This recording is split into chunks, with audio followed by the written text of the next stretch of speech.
आदाब, नमस्ते, नमो भारत में आप सबका इस्तकबाल। पिछले दिनों सुप्रीम कोर्ट ऑफ इंडिया की एक लैंडमार्क जजमेंट आई है एसटी/एससी रिजर्वेशन को लेकर। लोगों में अलग अलग गलतफहमियां भी हैं इस चीज को लेकर। आइए समझते हैं इस जजमेंट के अलग अलग पहलुओं को। सुप्रीम कोर्ट का फैसला, अनुसूचित जाति और जनजाति में आने वाले दिनों में क्रीमी लेयर लागू होगा। अभी तक क्रीमी लेयर का प्रावधान केवल पिछड़ी जातियों के आरक्षण में था, ओबीसी। लेकिन भारत के इतिहास में यह पहली बार होगा कि अनुसूचित जाति और जनजाति के मामले में क्रीमी लेयर लागू किया जाएगा। In a landmark judgement by overruling 2004 E.V. Chinnaiah versus state of Andhra Pradesh, Supreme Court with 6:1 majority held that SCs, STs do not constitute a socially homogeneous class and can be subclassified. SCs, STs का वर्गीकरण राज्य के द्वारा बिल्कुल किया जा सकता है for purpose of providing reservation to the less privileged among them. Supreme court इस बात को पूरी तरह से नकार देती है कि आर्टिकल 341 के तहत, 342 के तहत प्रेसिडेंशियल लिस्ट में जो SC, STs हैं, it constitutes A homogeneous class और उनका फर्दर सब क्लासिफिकेशन नहीं किया जा सकता बिकॉज एनी अटेम्प्ट टू सब कैटेगराइज देम का मतलब है प्रेसिडेंशियल लिस्ट के साथ फेरबदल करना, जो कि आर्टिकल 341 और आर्टिकल 14 का वायोलेशन है।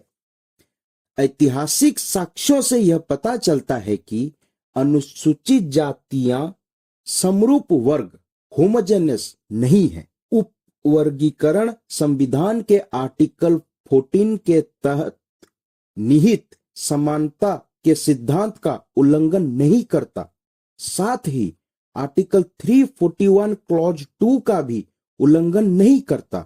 सो अनुसूचित जाति जनजाति आरक्षण में जातियों का उपवर्गीकरण, सब क्लासिफिकेशन किया जा सकता है। राज्य अपने स्तर पर जातियों की सूची बना सकेंगे। सुप्रीम कोर्ट में एक फैक्ट को सभी के लिए बताया गया है। आइए देखते हैं इस चीज को। The deprived and marginalized persons have not been able to achieve the benefit of reservation, which is permissible at higher level. जैसे कि 50% students from most backward classes drop out of school before class 5 और 75% drop out before class 8। केवल कुछ castes के बच्चे जो already affluent या urbanised हैं, वही higher education and reservation benefits को हासिल कर पाते हैं। इसी वजह से सुप्रीम कोर्ट का मानना है कि state must evolve a policy to identify creamy layer among scheduled castes and scheduled tribes category and exclude them from fold of affirmative action. यही एकमात्र तरीका है टू अचीव रियल इक्वालिटी जो हमारे संविधान में दी गई है। एससी कैटेगरी में जिस छात्र को रिजर्वेशन का फायदा मिला हुआ है, उसे उस छात्र के बराबर नहीं माना जा सकता who has not availed reservation. और जमीनी हकीकत यह बताती है कि अनुसूचित जाति जनजाति में असमानता है। इस जजमेंट ने समाज में छिपी एक सच्चाई को सामने लाया है।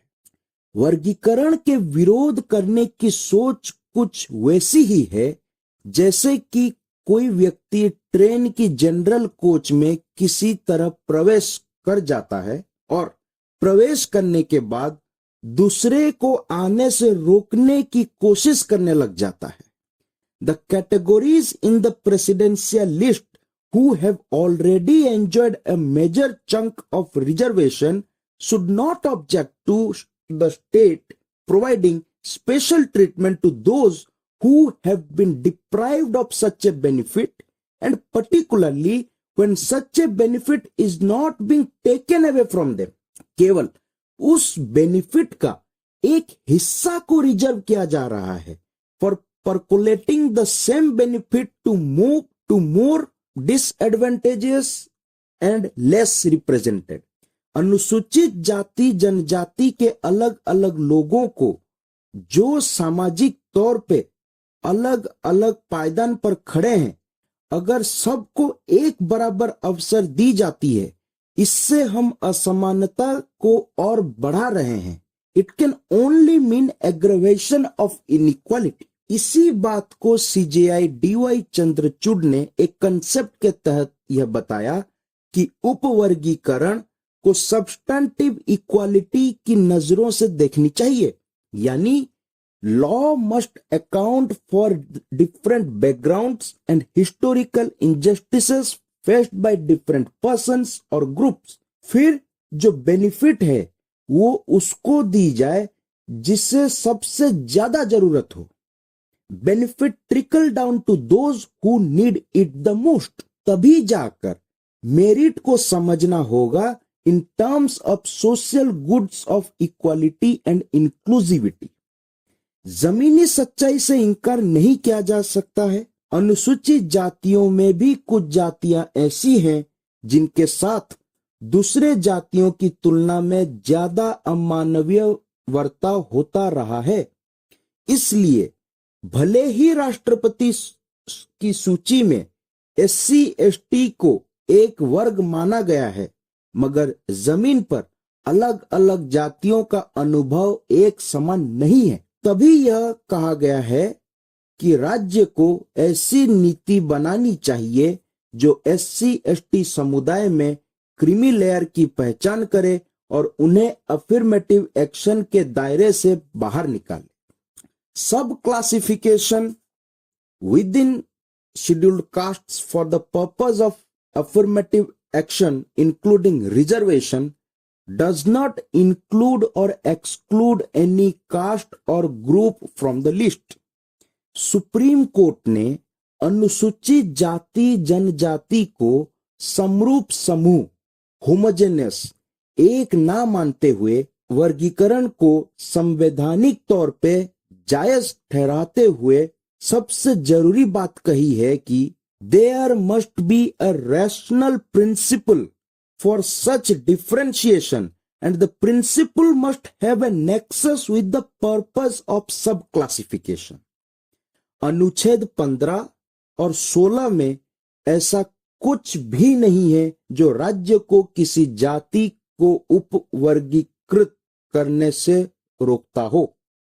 State is free to identify different degrees of social backwardness and provide special provisions like reservation to achieve special degrees of harm identified। While doing subclassification, state must do so on the basis of quantifiable and demonstrable data bearing on levels of backwardness and representation in the services of the state। मगर राज्य अपनी मर्जी से या राजनीतिक सुविधा से यह तय नहीं कर सकता। And the decision of the state is amenable to judicial review. State must establish the inadequacy of representation of a caste और group is because of its backwardness. CJI ने इस बात पर जोर देते हुए कहा कि any form of representation in public services must be in the form of effective representation, महज numerical representation नहीं। This means if the objective of Article 16 Clause 4 is to be achieved in truest sense, the inadequacy of representation must not be determined only on the basis of total number of members of the backward class in the services of the state, but by assessing the representation of class across various posts। State cannot micro-classify in a way that it would denude rather than promote the guarantee of equality, or in a way that replaces doctrine of equality with doctrine of classification। इस judgement में एक और बड़ी अच्छी बात कही गई है कि reservation has to be only limited to the first generation। यदि पहली पीढ़ी आरक्षण के माध्यम से उच्च स्थिति तक पहुंच गई है तो दूसरी पीढ़ी को इसका हकदार नहीं होना चाहिए। The whole objective of reservation is to see that backward classes of citizens move forward so that they may march hand in hand with other citizens on an equal basis. This will not be possible if only creamy layer in that class beg all the coveted jobs in the public sector and perpetuate themselves, leaving the rest of the class as backward as they always were. एक पीढ़ी के बाद आरक्षण नहीं मिलना चाहिए, ये वो पंक्ति है जो समाज में आरक्षण के विरोध में चलती है।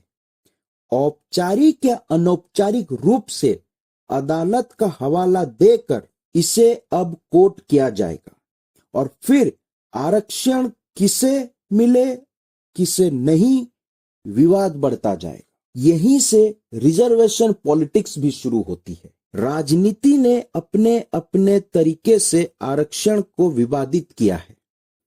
कभी आरक्षण का लाभ एक ही जाति या प्रभावशाली जातियों को मिलता रहा है, उसमें भी कुछ परिवारों को मिल रहा है, बाकी को नहीं।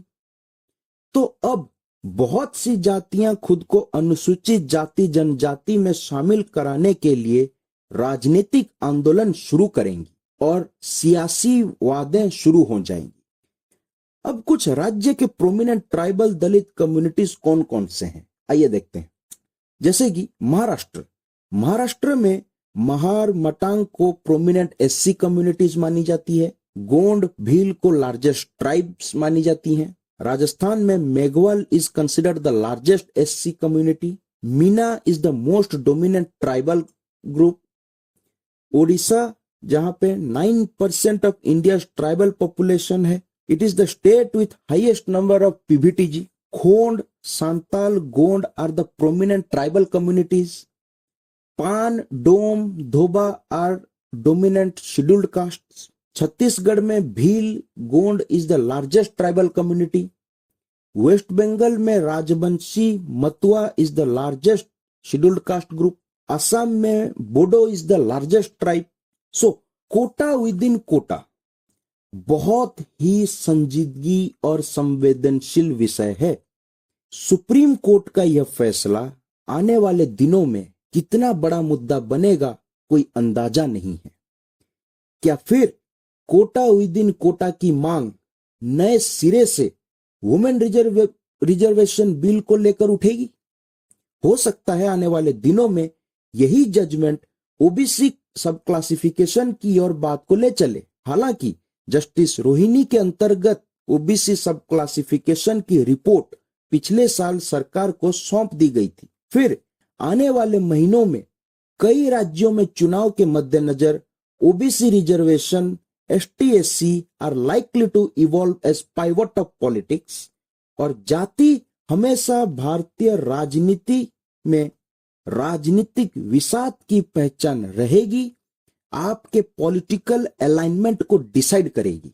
अब सवाल यह है कि इस तरह का डाटा कहां से आएगा?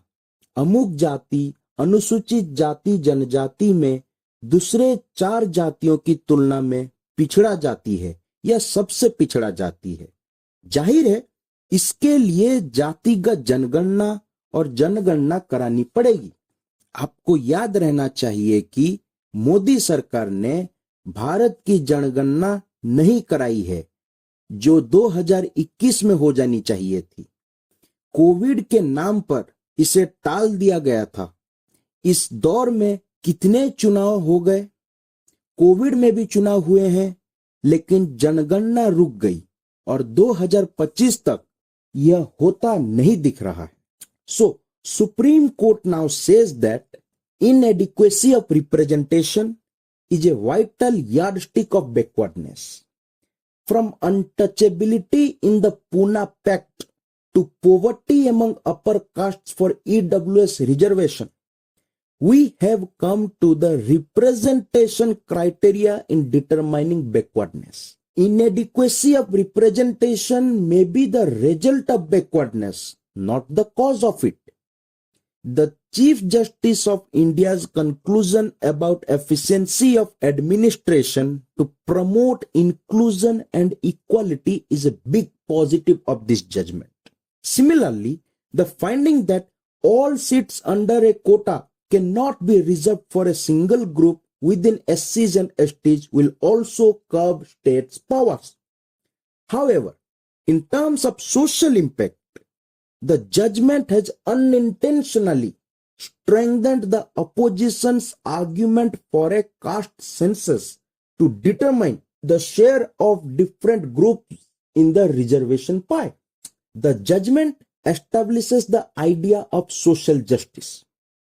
अब देखने वाली बात यह होगी कि whether the core intent of the verdict to acknowledge and address the intense inequality within scheduled castes is taken on board and translated on the ground, or it becomes a pretext for political misreading and tinkering. इस video के description में आपको supreme court के इस judgement की पूरी original copy और साथ में इस जजमेंट से जुड़े और जो भी रिलेटेड आर्टिकल्स हैं जिससे आप अपनी समझदारी में इजाफा कर सकें वो भी दी गई हैं। और मैं चाहूँगा कि जो जेन्युइनली इस चीज़ को समझना चाहते हैं वो उस जजमेंट के थ्रू, उन आर्टिकल्स के थ्रू गो थ्रू हो।